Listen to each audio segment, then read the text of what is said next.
the kingdom of NEWLYWEDS had never seen a grander celebration. The air buzzed with laughter, music, and the rhythmic pounding of drums, echoing through the vast open fields where villagers danced in circles beneath the golden glow of lanterns. The palace courtyard overflowed with nobles dressed in their finest silk robes, their necks heavy with coral beads. Servants hurried between tables laden with roasted meats, spicy stews, and overflowing gourds of palm wine, ensuring that no guest went hungry or thirsty. At the heart of this joyous occasion stood the reason for it all, Prince Obinna and Princess Adanna, the embodiment of a new era of peace. The young prince, tall and broad-shouldered, had the regal bearing of his father but the warm eyes of his mother, filled with admiration for the woman beside him. Adanna, a vision in deep red and gold, shimmered like the sunrise, her every movement graceful, her beauty unmatched. The people adored them, not just for their looks but for what their union represented, the end of a generations-old feud between two of the most powerful families in the land. For decades, the kingdoms of NEWLYWEDS and Obinna had been at odds, their conflicts claiming countless lives. But this marriage was a truce, a promise of unity sealed with vows and bound in love. Or so they all believed. The elders raised their voices in songs of blessing, praising the ancestors for allowing such a union to take place. The women ululated, their voices piercing the night air in joyful celebration. Gifts of gold, cattle, and rare fabrics were laid before the royal couple, symbols of prosperity and good fortune. It was a wedding unlike any other, a moment of history in the making. But amidst the cheer and merriment, a shadow moved. Unseen eyes watched from the edges of the festivities, hidden behind the thick palm trees that bordered the grand palace. A presence lingered, silent yet filled with intent, waiting. The festivities stretched deep into the night, the wine flowing freely, the laughter growing louder. Dancers twisted and spun, their feet kicking up dust as the rhythm of the talking drum guided their movements. Children, too young to understand the weight of the occasion, darted between the tables, giggling as they snuck treats from abandoned plates. Obinna reached for Adanna's hand, squeezing it gently, a silent reassurance that this was their destiny. She smiled at him, but just as her lips parted to speak, the wind shifted, carrying with it an eerie stillness. Something was coming. As the night deepened and the wedding celebration reached its peak, a sudden hush fell over the crowd. The laughter died, the music faltered, and even the wind seemed to hold its breath. From the darkness at the edge of the palace courtyard, an old woman emerged, her presence unsettling, her eyes gleaming like dying embers. She was draped in tattered rags, her silvered hair wild and unkempt, her skin wrinkled like the bark of an ancient tree. A thick wooden staff struck the ground with each of her slow, deliberate steps, the sound sharp against the eerie silence that had settled over the gathering. The villagers, once caught in the joy of the occasion, now shrank back, murmuring among themselves. No one had seen this woman before, yet something about her presence felt older than the kingdom itself. She stopped before the royal couple, her gaze piercing through them like a blade. "Fools," she rasped, her voice like the rustling of dead leaves. "Do you not see? You celebrate a union that was never meant to be. A marriage built on blood cannot stand." The elders stirred, shifting uneasily where they sat. The chief priest of NEWLYWEDS, a man who had seen many seasons and knew the weight of old curses, tightened his grip on his staff. But he did not speak. Others, less wise, scoffed at the old woman's words. "Who is this madwoman?" One noble sneered. "Throw her out before she soils this joyous night with her foolishness." But the woman did not move. Instead, she raised a trembling hand, pointing a crooked finger at the couple. "You cannot silence the past. The sins of your fathers do not rest. They have watched. They have waited. And now, they will collect what is owed." A cold wind swept through the courtyard, making the flames and the torches flicker violently. Some claimed later that the air itself thickened, pressing against their chests, making it harder to breathe. Adanna glanced at Obinna, searching his face for reassurance, but the prince's jaw was clenched, his dark eyes locked onto the woman. "You speak in riddles, old one," he said, his voice steady but laced with unease. "This marriage is a promise of peace. The past is behind us. The woman chuckled, a sound so brittle it sent shivers down the spines of those who heard it. "The past is never behind you," she whispered. "It walks beside you. And tonight, it will claim its due." With that, she turned, stepping back into the darkness from which she had come, vanishing as suddenly as she had appeared. A murmur spread through the crowd, a mixture of unease and irritation. The elders shook their heads, dismissing the incident as the ramblings of an old woman desperate for attention. The musicians hesitated before picking up their instruments once more, forcing the merriment to return, though now it felt strained, artificial. Obinna turned to Adanna, brushing a strand of hair from her face, his touch warm against her cool skin. "Do not let her words trouble you," he said softly. "She is nothing but a relic of a past that no longer matters." Adanna nodded, though a weight settled in her chest, an invisible hand tightening around her heart. But she would not let fear ruin this night. This was their wedding, their moment. And so, as if to defy the lingering shadows of doubt, she leaned in and kissed her husband. The crowd erupted into cheers once more, lifting their goblets in celebration. The old woman's warning faded into the night, swallowed by the sound of laughter and clinking cups. None of them noticed the way the wind howled through the trees at the edge of the palace grounds. None of them saw the shadows shifting in the darkness, watching, waiting.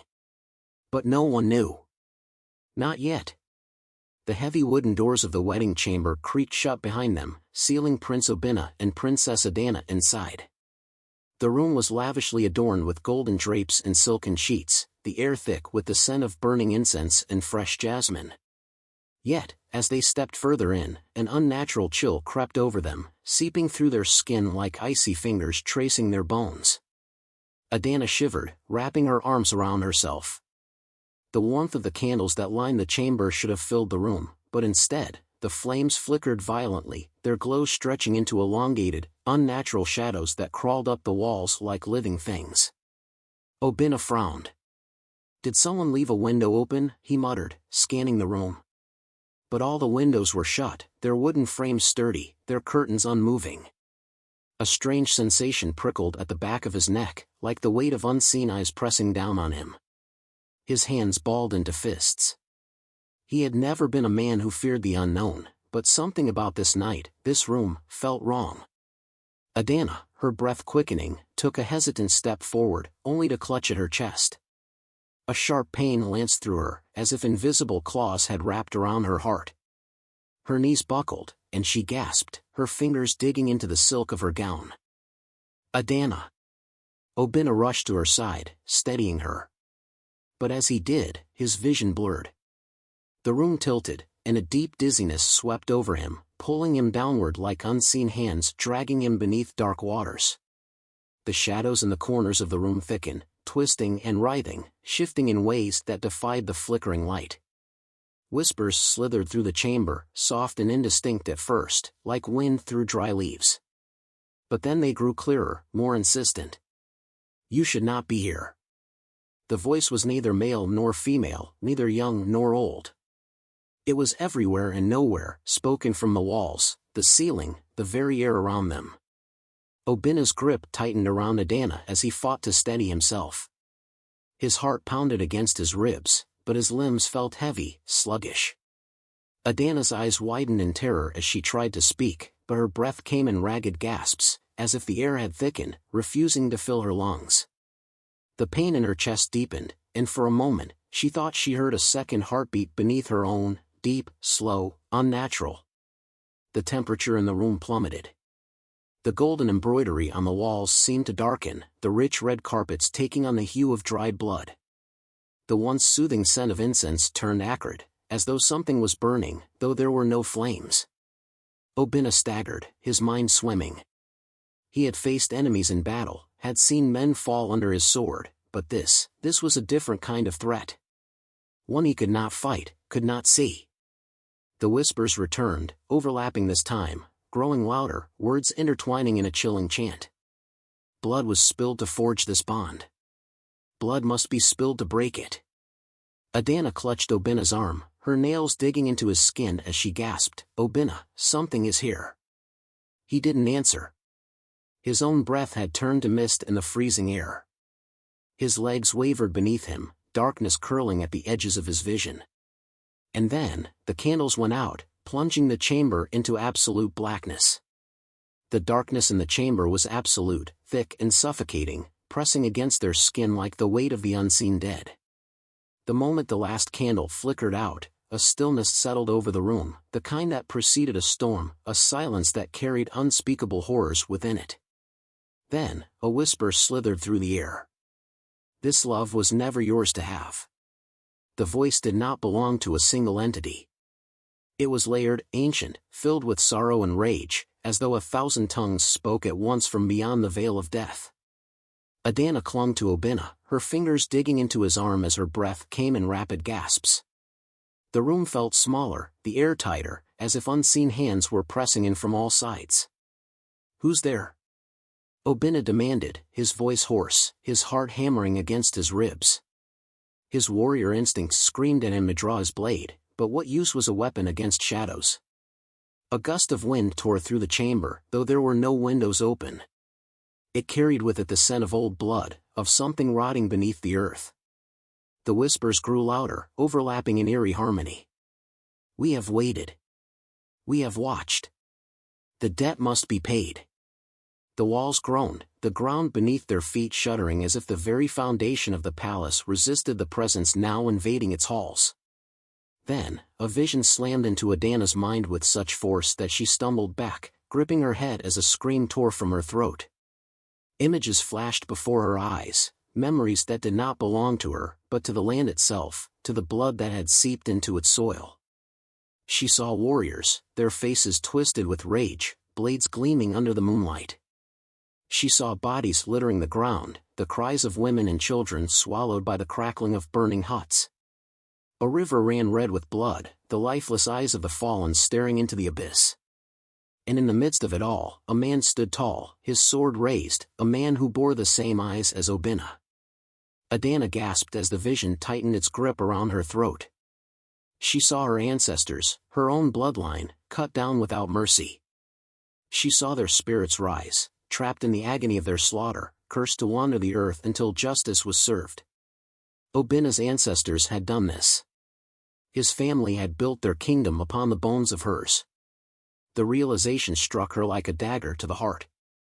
Their marriage was a lie, a cruel joke played by fate. It was never meant to happen, never meant to unite their families. It was a final insult to the dead, a bond forged in the blood of the innocent. Obinna reached for her, but she recoiled, eyes wide with horror. "No," she whispered, her voice trembling. "No, this cannot be."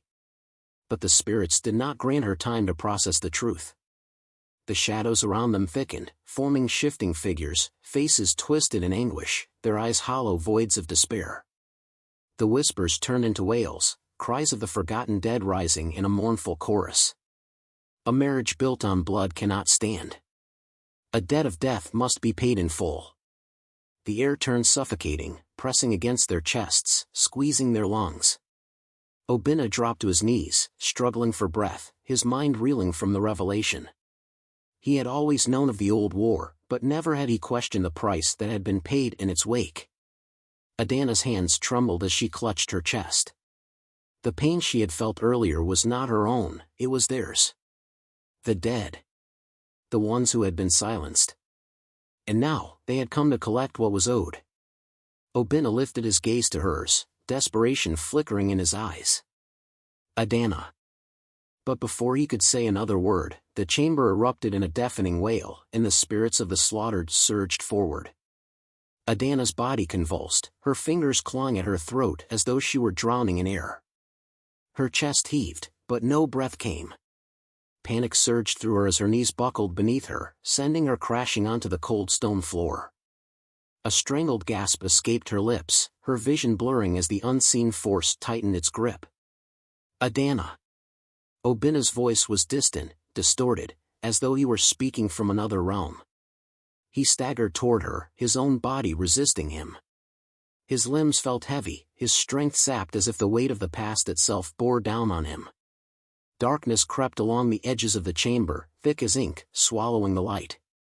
The flames from the torches flickered wildly before extinguishing altogether, plunging them into absolute blackness. But it was not an empty void, it was alive. The shadows writhed, moving with a will of their own. The air turned frigid, a cruel mockery of the warmth that had filled the palace mere moments ago. The whispers returned, no longer distant but pressing against their ears, seeping into their minds. It is time. The wails of the forgotten dead rose in a haunting chorus. Figures began to take shape within the darkness, translucent forms, their bodies twisted by agony, their hollow eyes staring at the two souls before them. Warriors with severed limbs, women clutching lifeless infants, children frozen in expressions of terror. They were the echoes of the past, the remnants of the slaughtered.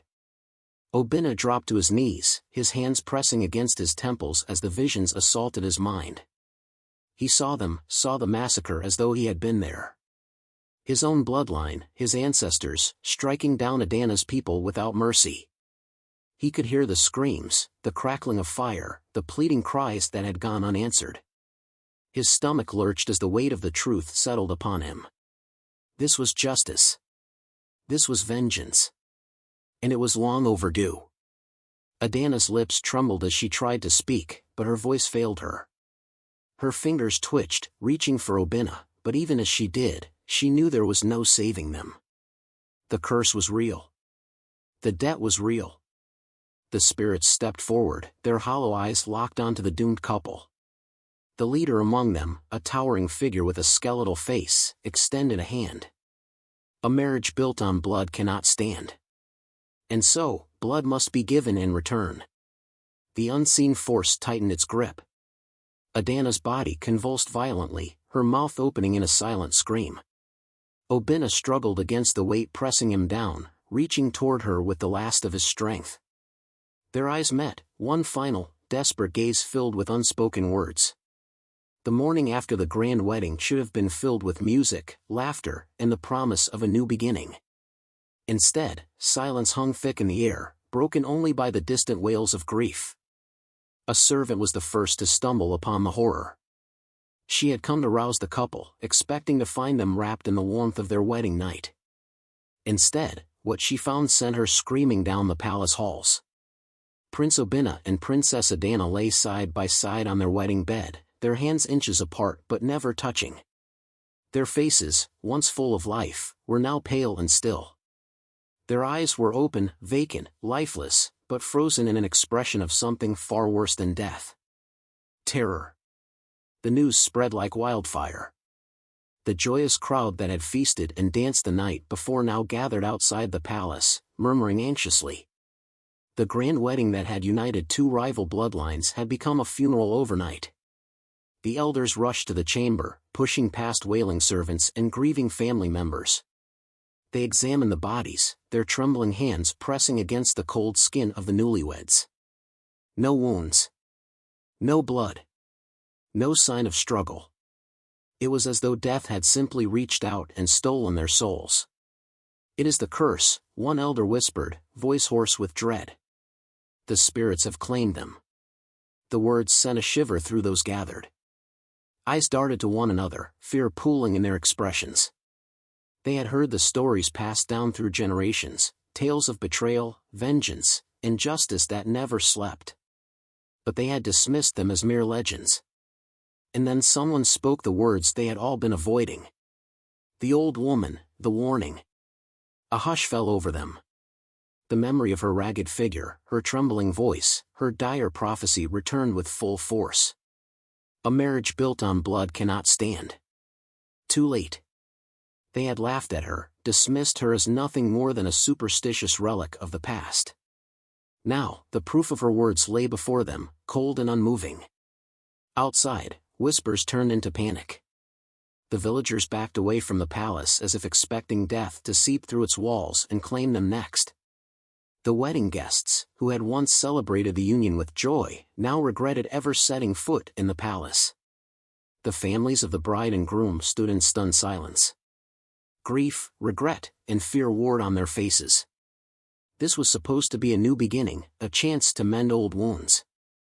Instead, it was a bitter reminder that some wounds never truly heal. A storm brewed above the kingdom, dark clouds rolling in as if the heavens themselves mourned. The wind howled through the streets, carrying the whispers of the past. And in the shadows, unseen by all, the spirits of the forgotten dead watched, their vengeance fulfilled. The sky remained gray for days, as if the sun itself refused to shine upon the cursed kingdom. A heavy silence clung to the air, broken only by the distant cries of mourning. The grand palace, once filled with music and laughter, now felt hollow, its halls echoing with the whispers of ghosts. As the villagers gathered in fear, the old woman returned. She walked through the crowd, her frail form barely making a sound, yet everyone parted for her as if an invisible force commanded them. Some averted their eyes, ashamed. Others watched her with dread, knowing that whatever she would say next would only deepen their unease. She stopped at the palace steps and looked up at the elders, her gaze piercing. "You did not listen," she said, her voice neither angry nor triumphant, just tired.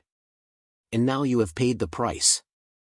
The eldest among the council, his hands trembling, stepped forward. "Is there nothing we can do?" he asked, his voice barely above a whisper. The old woman shook her head. "The past cannot be undone. The spirits have claimed their due, but their hunger is never satisfied." She turned her gaze to the grieving families. "This is not the end. It never is. You cannot build happiness on a foundation of sorrow. Blood spilled long ago still stains the earth, and the dead do not forget." A chill ran through the crowd. Some clutched their children closer, while others muttered prayers to gods who had not answered them in time. "What do you mean?" a woman asked hesitantly. The old woman's eyes, dark and knowing, scanned the faces before her. "You believe the curse has ended, but curses do not die. They wait. They linger in the air, in the soil, in the bones of those who carry the weight of past sins. One day, someone else will forget. They will believe the past is gone, that it no longer matters. And then, the spirits will return. They always do." A shudder passed through the villagers. Whispers spread like wildfire. Some swore they had heard strange sounds in the wind the night before, distant wails, hushed voices calling names that had long been forgotten. Others claimed the air still carried the scent of death, as if the spirits were not done yet. Was it truly a curse, someone murmured? Or was it something far worse? No one had an answer. The royal families, still standing in shock, felt the weight of the warning press upon them. This was not just about Obinna and Adanna. It was about the sins of the past, the debts that had been left unpaid. The old woman turned to leave, her voice drifting over her shoulder like a final prophecy. "Bury them. Mourn them. But do not think the dead are at rest. The past will always find a way to return." And with that, she disappeared into the mist, leaving behind a kingdom that would never again know peace. Then, the darkness swallowed them whole. The tale of Prince Obinna and Princess Adanna was never forgotten. It lived on in whispers, in hushed conversations by the fireside, in the fearful glances exchanged whenever a wedding was announced. The grand palace where their union had been celebrated stood like a monument to tragedy, its walls still echoing with the music that had played on the night of their doom. Generations passed, but the legend endured. Parents warned their children, elders recited the story with grave faces, and lovers hesitated before making vows that might anger the restless dead. The past was no longer just history, it had become a living thing, breathing in the shadows, watching, waiting. Some swore they could hear laughter at night, soft and bittersweet, carried on the wind. It was never loud, never intrusive, just a faint sound, like an unfinished melody drifting through the trees. Others claimed to see two figures standing on the palace balcony when the moon was full, their silhouettes entwined, forever trapped between life and death. There were those who believed the spirits of Obinna and Adanna had found peace, that their love had transcended the curse and they now watched over the kingdom. But the elders knew better. The past does not rest so easily. The lesson remained, etched into the hearts of those who listened: never ignore the past, or the past will never ignore you.